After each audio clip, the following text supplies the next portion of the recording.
มาต่อแล้วต้องขออภัยเสียเวลาไปเกือบ5 นาทีว่า2 นาทีเกือบ5 นาทีเนื่องจากว่ามันระบบมันไม่คุ้นกับระบบนะมันไม่คุ้นกับระบบ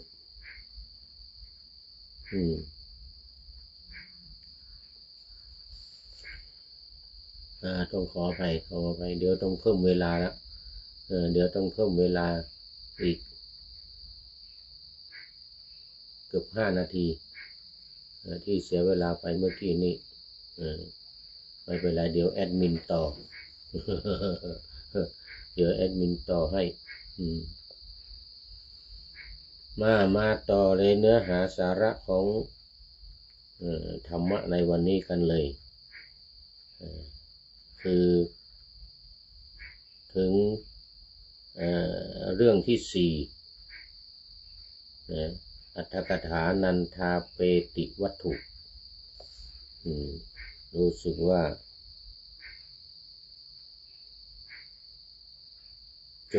จบไปอัตถกถานันทาเปติวัตถุจบไป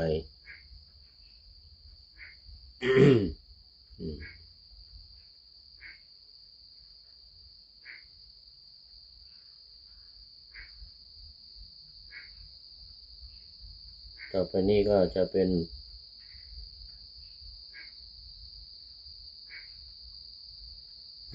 เอา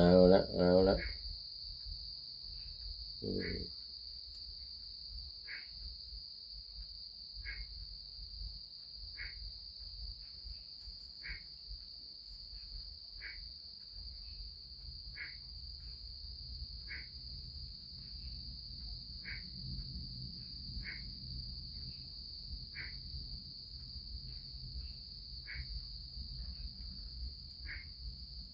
อุพลีวรรคอยู่อุพลีวรรคปิฏฐทีตะลิกะเปตะวัตถุโอ้โหนี่ยาวเป็นเรื่องที่4ว่าด้วยการทำบุญอุทิศให้เปรตปิฏฐทีตะลิกะเปตะวัตถุวันนี้นะ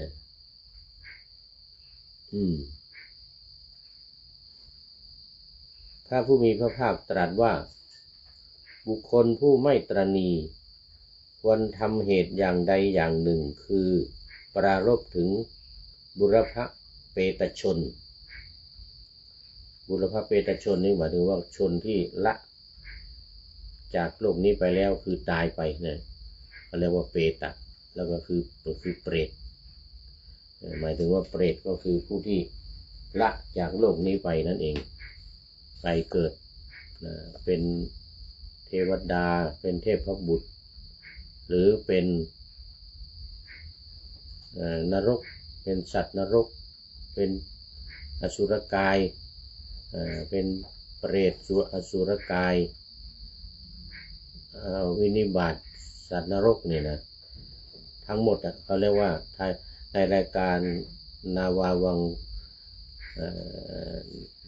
ทองเราเนี่ยเราเรียกกันว่าทิพย์นะชาวทิพย์ที่ละไปแล้วนะเป็นชาวทิพย์หมดเพราะว่าไปเกิดเป็นโอปปาติกะคือเกิด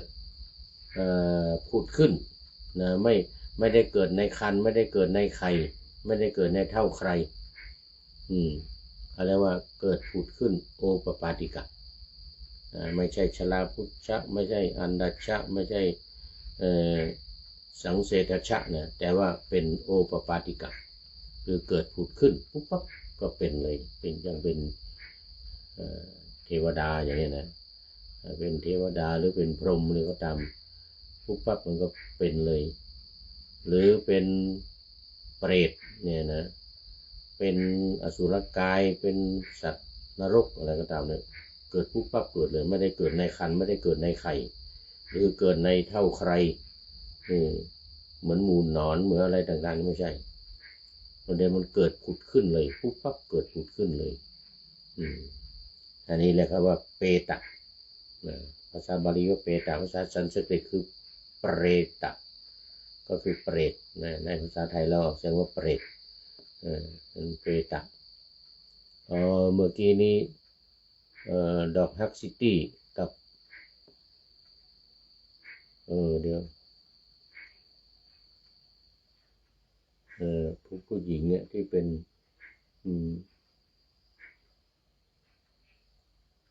ที่กัลยาณีเมื่อกี้เนี่ยเข้าไปพักผ่อนหรือยังเนี่ยว่าเมื่อกี้นี้มันขัดข้องไปเกือบ5 นาทีต้องขออภัยคราวนี้มาพูดเนื้อเรื่องกันเลยบุคคลผู้ไม่ตระหนี่ควรทำเหตุอย่างใดอย่างหนึ่งคือปรารภถึงบุรพเปตชนเทวดาผู้สิงอยู่ในเรือนหรือเท้ามหาราชทั้ง4ผู้รักษาโลกเช่นท้าวเวสสุวรรณอย่างนี้นะผู้มียศคือท้าวทัตตรัตน์ท้าววิรุณ6ท้าววิรูปักษ์และท้าวกุเวนส่วนคือไอ้ท้าวสุวรรณ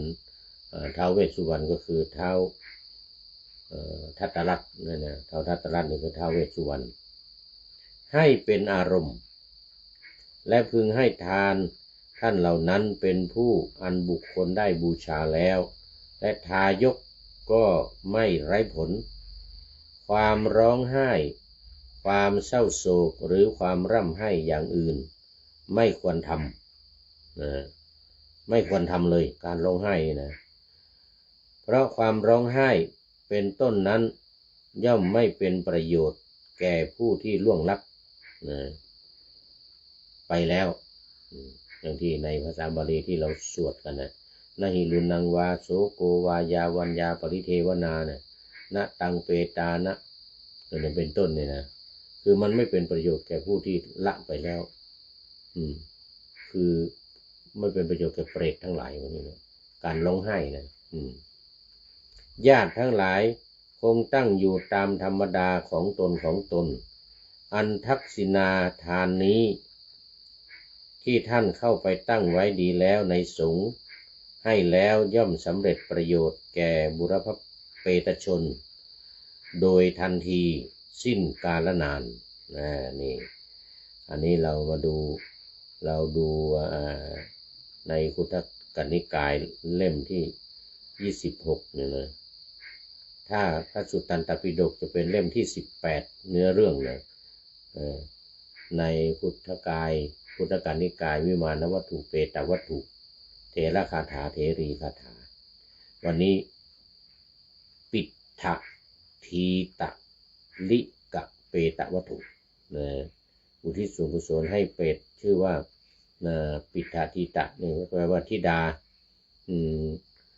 ที่อยู่บนตังปิฏฐนี่แปลว่าตังนี่รายละเอียดเราจะต้องไปดูในอรรถกถาปิฏฐทีตะลิกะเปติวัตถุเดี๋ยวเราไปดูในอรรถกถาอ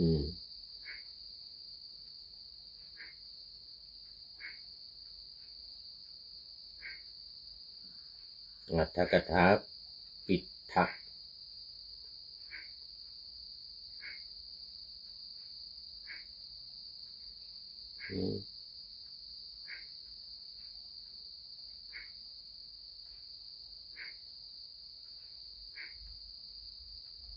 อรรถกถาปิฏฐ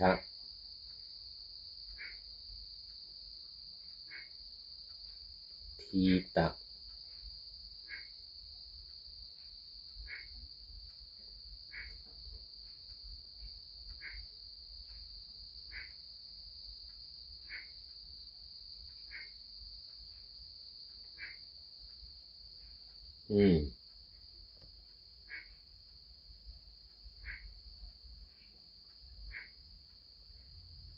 เอาละ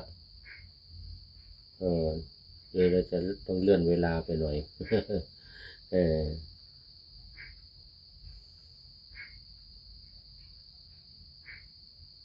อรรถกถาปิฏฐทีตะเปตวัตถุเรื่องเปรตตุ๊กตาแป้ง เปรตตุ๊กตาแป้งเรายังคงพอจำกันได้นะคัมภีร์อธิบายความในพระไตรปิฎกขุททกนิกายเปตวัตถุว่าด้วยผลบุญจากการอุทิศส่วนกุศลและแนวทางการทำบุญอุทิศให้แก่ผู้ล่วงลับ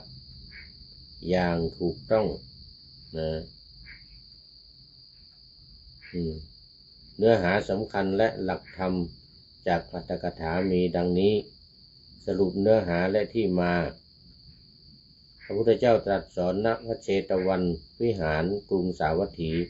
โดยทรงปรารภนิทานของท่านอนาถบิณฑิกเศรษฐีขหบดีเพื่ออธิบายแนวปฏิบัติที่ถูกต้องในการอุทิศบุญแก่นธรรมหรือแนวทางปฏิบัตินี้ก็คือ 1. วิธีอุทิศส่วนบุญบุคคลผู้ไม่ตระหนี่เมื่อจะทำทานควรทำเหตุอย่างใดอย่างหนึ่งให้เป็นอารมณ์เช่นปรารภถึงบุรพชนผู้ล่วงลับเทวดาผู้สิงอยู่ในเรือนหรือเท้ามหาราชทั้งสี่แล้วทำบุญอุทิศไปให้ในกรณีเปรตตุ๊กตาแป้ง ซึ่งเป็นเรื่องที่เกิดขึ้นคนใช้ของอนาถบิณฑิกเศรษฐีที่ลูกของคนใช้ที่ทำตุ๊กตาตกแตกเสร็จแล้วก็ร้องไห้ร้องห่มหาตุ๊กตาของตัวเองนั่นนะเศรษฐีบดีอนาถบิณฑิกเศรษฐีก็ไปกราบทูลพระพุทธเจ้าพระพุทธองค์ก็แนะนำว่าก็ให้ทำบุญอุทิศส่วนกุศลเนี่ยไปให้ตุ๊กตาแป้งนั้นแล้วเป็นการอุทิศส่วนกุศลเป็นการทำบุญทักษิณานุปทานไปผลมันจะไม่ไร้ก็คือว่าถึงแม้ว่าจะเป็นตุ๊กตาแป้งตุ๊กตาก็ตามนะมันผลมันจะเกิดขึ้นกับจิตใจของคนทำจิตใจของคนทำอันนี้เศรษฐีอนาถบิณฑิกเศรษฐีก็จัดสิ่งของทำบุญอุทิศส่วนกุศลเอาลูกของคนใช้เนี่ยมาเขาบอกว่าเนี่ยกำลังทำบุญอุทิศส่วนกุศลไปให้ตุ๊กตาแป้งของเธอที่ตายไปเนี่ยที่แตกไปที่ตายไปเนี่ยนะก็ปรากฏว่าลูกของคนใช้ของเศรษฐีอนาถบิณฑิกเศรษฐีนี่ก็ดีใจได้บุญได้ทำบุญได้อุทิศส่วนกุศลไปให้ตุ๊กตาแป้งที่แตกไปนั้นนี่หยุดร้องไห้ จึงหยุดร้องไห้เพราะดีใจได้ทำบุญไปให้แล้วนี่ผลบุญมันเกิดขึ้นมันชำระจิตใจอย่างนี้บุญนี่มันชำระจิตใจของคนทำให้สะอาดผ่องใสจากความเศร้าหมองจากการร้องไห้หาตุ๊กตาที่ตายไปนะตุ๊กตาที่แตกไปนะเด็กมันไม่รู้นะเด็กมันไม่รู้อะไรมันก็เสียใจมันคิดถึงพออนาถบิณฑิกเศรษฐีได้ทำพิธีทำบุญให้แล้วก็บอกให้เด็กเนี่ยบอกว่าตอนนี้ได้ทำบุญไปให้แล้วเด็กก็ดีใ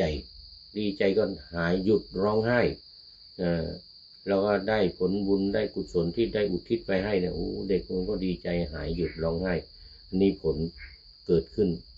ผลจากการทำบุญจากทักษิณานุปทานการอุทิศส่วนกุศลไปให้ใครคนใดคนหนึ่งเนี่ยหรือแม้แต่ตุ๊กตาแป้งซึ่งไม่รู้เรื่องอะไรไม่รู้ขี้รู้ตดอะไรสักอย่างหนึ่งนี่นะแต่มันทำให้คนทำเนี่ย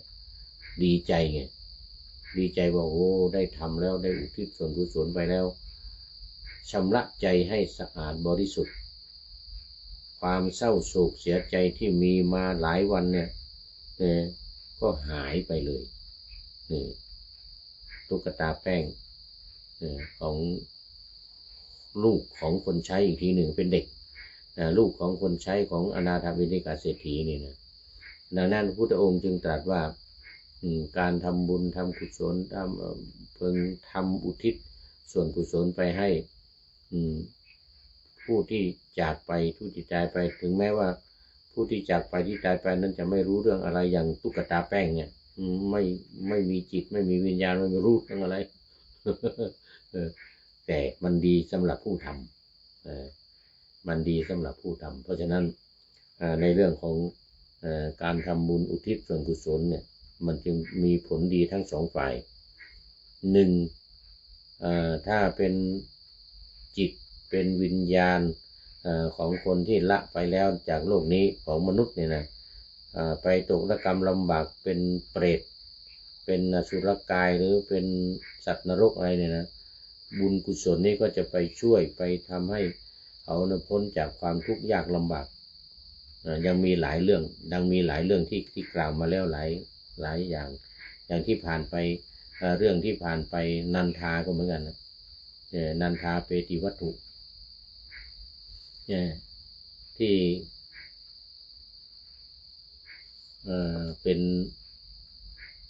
เคยเป็นภรรยาของอุบาสกเคยเป็นภรรยาของอุบาสกคนหนึ่งนะแล้วทีนี้พอตายไปเนื่องจากว่าไม่มีศรัทธาไม่ได้ทำบุญแล้วก็เที่ยวด่าพระด่าเนนด่าลูกของตัวเองที่ทำบุญนะก็เลยไปเกิดเป็นเปรตได้รับทุกขเวทนาไม่มีผ้านุ่งอาหารการกินอะไรก็ต้องกินเลือดกินเนื้อ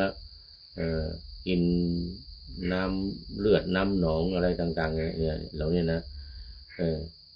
ก็พอก็บอกให้อุบาสกที่เป็นสามีนะทำบุญอุทิศส่วนไปให้ฉันพอทำบุญเรียบร้อยทักษิณานุปทานในพระสงฆ์อุทิศส่วนกุศลไปให้ภรรยาของตัวเองที่เป็นเปรตเนี่ยนะไม่มีผ้านุ่งแล้วก็ทุกข์ยากลำบากเนี่ยก็ได้มีผ้าผ่อนท่อนสบายนุ่งมีอาหารการกินอุดมสมบูรณ์ก็ได้ทำบุญให้แก่พระถวายแก่พระอิ่มหนำสำราญและอุทิศส่วนกุศลไปให้ก็กลายเป็นเทพธิดาเป็นเทพธิดาที่นุ่งผ้าสวยงามยิ่งกว่าผ้ากาสีก็เหมือนกันโม้หน่อยเป็นต้นอันนี้ก็เหมือนกันนี่อันนี้ก็เหมือนกันลูกของคนใช้อนาถบิณฑิกเศรษฐีเนี่ยร้องไห้เพราะตุ๊กตามันแตกเพราะเด็กมันก็ไม่รู้อะไรก็นึกว่ามันเด็กมันก็นึกว่าตุ๊กตาตายมันก็ร้องไห้คิดถึงตุ๊กตาตายเรื่องอย่างเงี้ยก็พระพุทธเจ้าแนะนำว่าให้ทำบุญอุทิศส่วนกุศลไปให้แล้วก็บอกเด็กมาอุ้มเด็กนั้นมาแล้วก็บอกว่าเนี่ยได้ทำบุญอุทิศให้เราเด็กก็ดีใจได้ทำบุญอุทิศไปให้แล้วนะชำระจิตใจให้สะอาดหายเศร้าโศกหยุดร้องไห้เราก็ล่าเริงเบิกบานดีอกดีใจเป็นปกตินะเห็นไหมเสร็จแล้วก็ได้ฟังธรรมจากพระพุทธเจ้าด้วยแล้วได้บรรลุเป็นโสดาบันด้วยเห็นไหมได้บรรลุเป็นโสดาบันนะไม่ใช่ธรรมดานะความเศร้าความโศกเศร้าห้ามการร้องไห้คร่ำครวญหรือเศร้าโศกเสียใจเพราะไม่ก่อให้เกิดประโยชน์ใดๆแก่ผู้ที่ล่วงลับไปแล้วนะไม่ก่อประโยชน์อะไรเลยถ้ามันร้องไห้ร้องห่มนี่นะนาหิรุนังวาโสโกวายาวันยาปริเทวนาเนี่ยนะที่เอาที่พระเราสวดกันเนี่ยให้พรเวลาทำบุญงานขาวดำอันนี้อานุภาพแห่งทักษิณาทานการถวายทานที่ตั้งไว้ดีแล้วในพระสงฆ์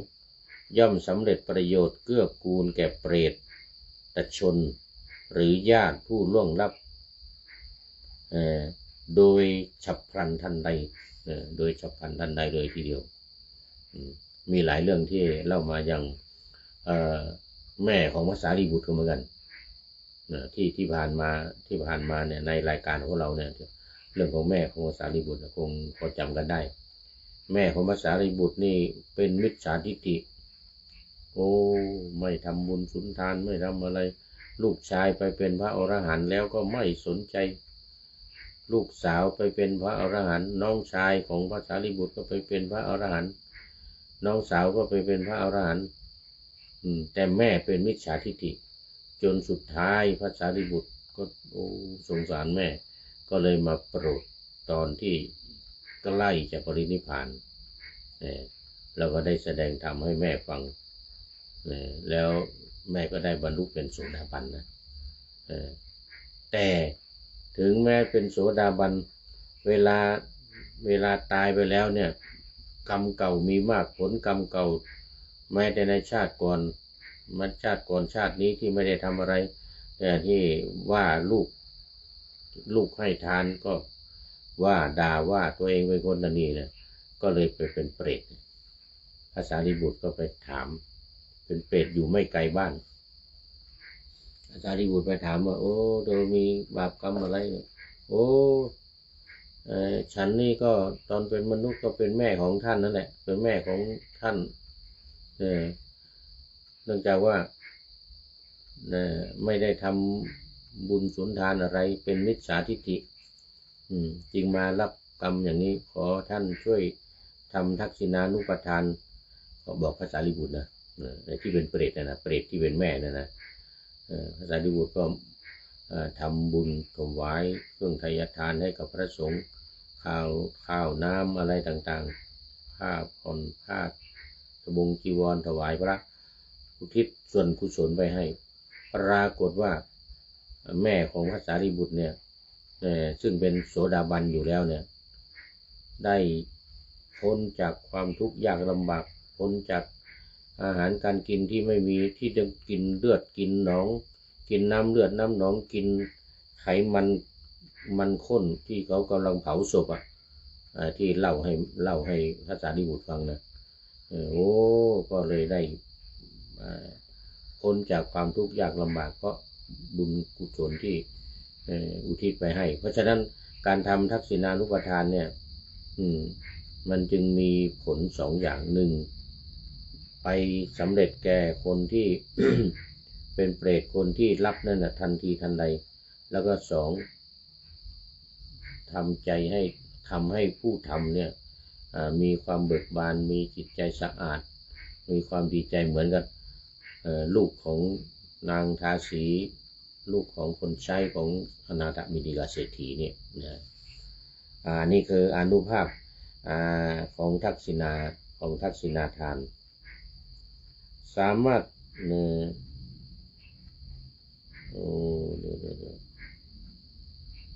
ศึกษาเพิ่มเติมนี่สามารถศึกษาเพิ่มเติมเดี๋ยวก็เพิ่มเวลาอีกนิดหนึ่งเมื่อกี้เวลามันขาดไปเกือบ5 นาทีมาดูทีตะปิฏฐทีตะลิกะเปตะวัตถุนี่การทำบุญอุทิศให้เปรตนี่นะที่อันเดียวกันเมื่อกี้นี่ที่ผ่านไป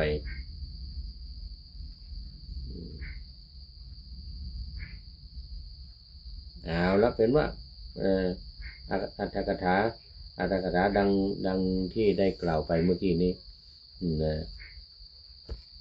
ผลและอานิสงส์ที่ทำทักษิณานุปทานเนี่ยก็จะไปปรากฏแก่ผู้ที่ล่วงลับไปแล้วให้ได้รับแล้วก็ได้เสวยส่วนบุญนั้นเป็นเทพธิดาเป็นความสุขเป็นความเจริญนี่ก็เหมือนกันเปรตตัวนี้ก็เหมือนกันพอได้รับส่วนบุญส่วนกุศลที่พระผู้มีพระภาคตรัสแนะนำเนี่ยก็พ้นจากความเป็นเปรตแล้วก็ได้เสวยทิพย์สมบัติเขาเรียกว่าเป็นชาวทิพย์แล้ววันนี้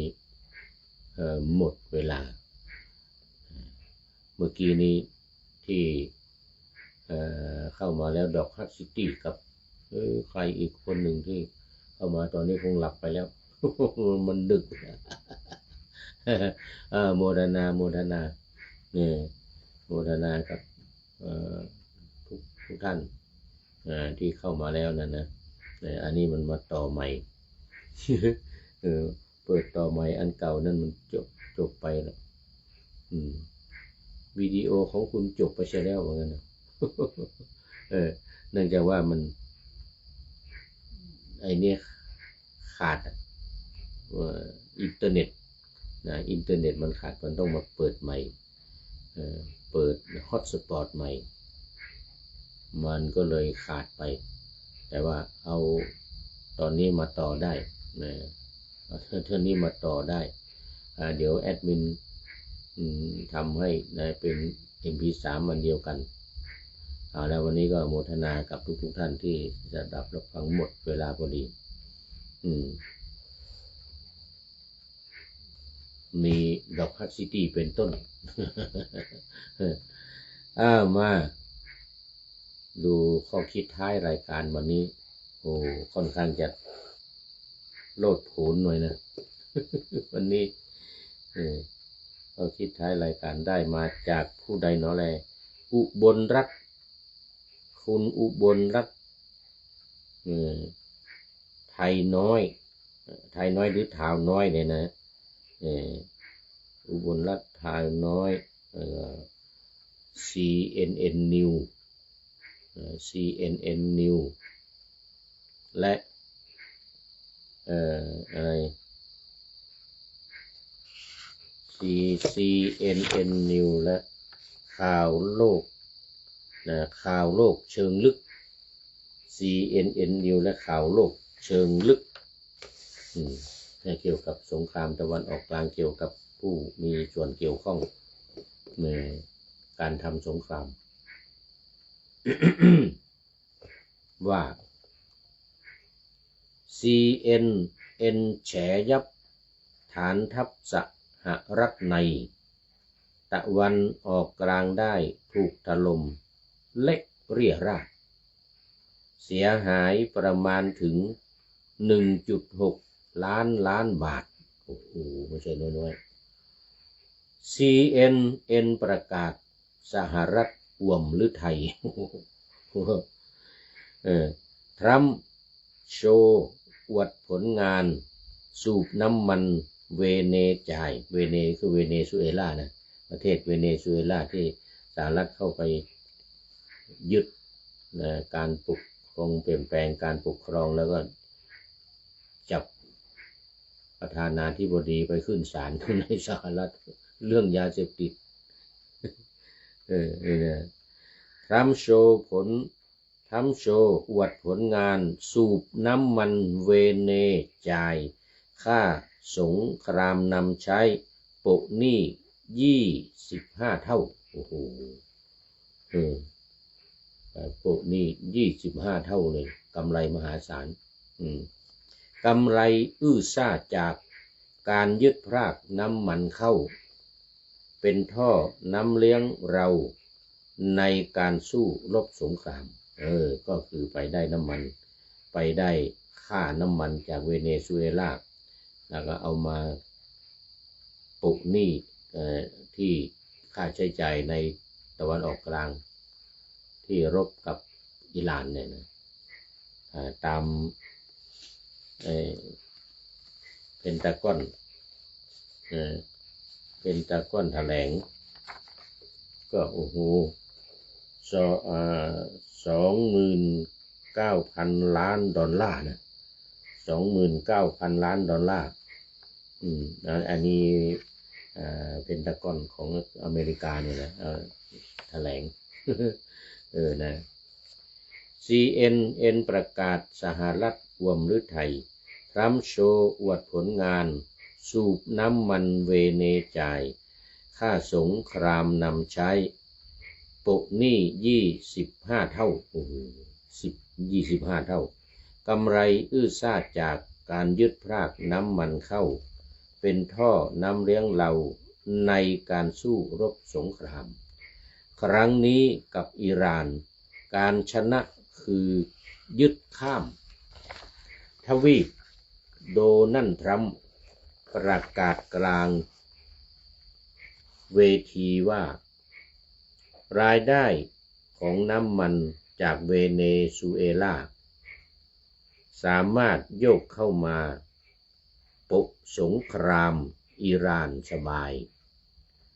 กำไรมหาศาลเพราะความชาญฉลาดหลายของผู้นำรุ่นใหญ่โดนัลด์ทรัมป์ล้วนเลยนี่ก็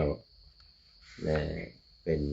ข้อคิดในท้ายรายการวันนี้จาก CNN News แล้วก็ข่าวโลกเชิงลึกรวมทั้งอุบลรัฐคุณอุบลรัฐทาวน้อยน่าจะเป็นทาวน้อยขอบคุณมากมาไว้นาทีนี้เป็นอย่างยิ่งก็ขอนำนาวาวังทองไปก่อนแล้วจะย้อนมาใหม่ในวันหน้าคือวันพุธศุกร์เสาร์อาทิตย์ตามตารางเวลาที่วางอยู่ข้างในเป็นธรรมะจากพระราชวังเป็นนาวาโด่งดังสว่างไสวเป็นทองคำล้ำค่ากว่าสิ่งใดชุบชีวิตจิตใจให้ใสงามขอเชิญท่านทั้งหลายนำไปท่องตามคุณของพระรัตนสามพุทโธเมนาโถธัมโมตามสังโฆเมนาโถยามภาวนาว่าบ่อยๆซ้ำๆจำในจิตจนมันติดในใจไม่หายหน้านอนนั่งยืนเดินจำทุกเวลาตั้งแต่ตื่นขึ้นมาถึงหลับไปขอทุกท่านได้ผลจากปฏิบัติได้กำจัดความทุกข์พบสุขใสพลันปลอดโปร่งโล่งสบายทั้งกายใจ